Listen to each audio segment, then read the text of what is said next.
आज जब मैं सुदर्शन सेतु को देख रहा तो कितनी ही पुरानी बातें भी याद आ रही है। पहले द्वारका और बेट द्वारका के लोगों को, श्रद्धालुओं को फेरी बोट पर निर्भर रहना पड़ता था। पहले समंदर और फिर सड़क से लंबा सफर करना पड़ता था। यात्रियों को परेशानी होती थी और अक्सर समंदर की ऊंची लहरों के कारण कभी कभी बोट सेवा बंद भी हो जाती थी। इससे श्रद्धालुओं को बहुत परेशानी होती थी। जब मैं मुख्यमंत्री था तो यहां के साथी जब भी मेरे पास आते थे तो ब्रिज की बात जरूर करते थे। और हमारे शिव हमारे पबूबा, उनका एक एजेंडा था कि ये काम मुझे करना है। आज मैं देख रहा हूं कि पबूबा सबसे ज्यादा खुश है।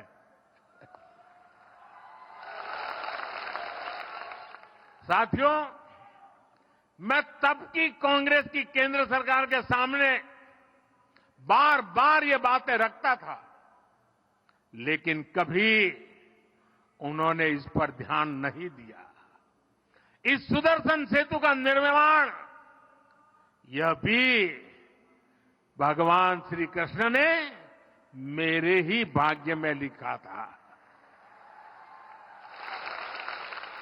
मुझे खुशी है कि मैं परमात्मा का आदेश का पालन करके इस दायित्व को निभा पाया हूं। इस पुल के बनने से अब देश भर से यहां आने वाले श्रद्धालुओं को बहुत सुविधा होगी। इस पुल की एक और विशेष बात है, इसमें जो शानदार लाइटिंग हुई है उसके लिए बिजली पुल पर लगे सोलर पैनल से ही जुटाई जाएगी। सुदर्शन सेतु में 12 टूरिस्ट गैलरी बनाई गई है। आज मैंने भी इन गैलरियों को देखा है। ये अद्भुत है, बहुत ही सुंदर है, सुदर्शन ही है। इनसे लोग अथाह नीले समंदर को निहार पाएंगे। साथियों, आज इस पवित्र अवसर पर मैं देवभूमि द्वारका के लोगों की सराहना भी करूंगा। यहां के लोगों ने स्वच्छता का जो मिशन शुरू किया है, और मेरे पास लोग सोशल मीडिया से वीडियो भेजते थे कि द्वारिका में कितनी जबरदस्त सफाई का काम चल रहा है। आप लोग खुश है ना? તમારા બધાને આનંદ થયો ના સફાઈ થઈ તો? એકદમ બધું સાફ સાફ લાગે છે ને? પણ હવે તમારી જવાબદારી શું? પાછું મારે આવવું પડશે સાફ કરવા? તમે આને સાફ રાખશો કે નહીં? જરા હાથ ઊંચા કરીને કહો.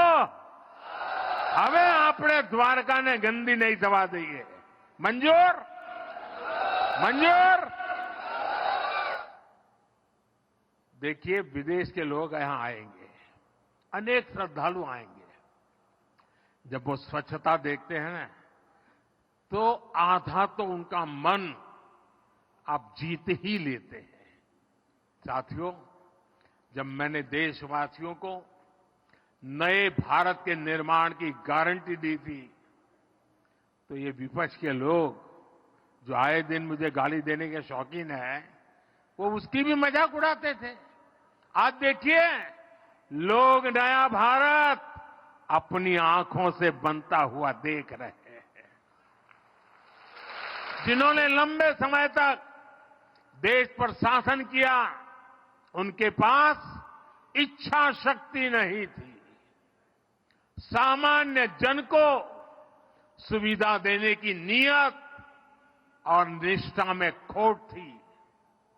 कांग्रेस की पूरी ताकत एक परिवार को ही आगे बढ़ाने में लगती रही। अगर एक परिवार को ही सब कुछ करना था तो देश बनाने की याद कैसे आती। इनकी पूरी शक्ति इसी बात पर लगती थी कि 5 साल सरकार कैसे चलाएं, घोटालों को कैसे दबाएं। तभी तो 2014 से पहले के 10 सालों में भारत को ये सिर्फ 11वें नंबर की इकोनॉमी बना पाए। जब अर्थव्यवस्था इतनी छोटी थी तो इतने विराट देश के ऐसे विराट सपनों को पूरा करने का सामर्थ्य भी उतना नहीं था। जो थोड़ा बहुत बजट इंफ्रास्ट्रक्चर के लिए रहता था वो ये घोटाले करके लूट लेते थे।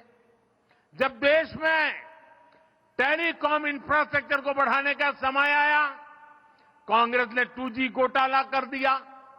जब देश में स्पोर्ट्स इंफ्रास्ट्रक्चर को आधुनिक बनाने का अवसर आया, कांग्रेस ने कॉमनवेल्थ घोटाला कर दिया। जब देश में डिफेंस इंफ्रास्ट्रक्चर को मजबूत करने की बारी आई, कांग्रेस ने हेलीकॉप्टर और सबमरीन घोटाला कर दिया। देश की हर जरूरत के साथ कांग्रेस सिर्फ विश्वासघात ही कर सकती है। साथियों, 2014 में जब आप सभी ने मुझे आशीर्वाद देकर दिल्ली भेजा तो मैं आपसे वायदा करके गया था कि देश को लूटने नहीं दूंगा।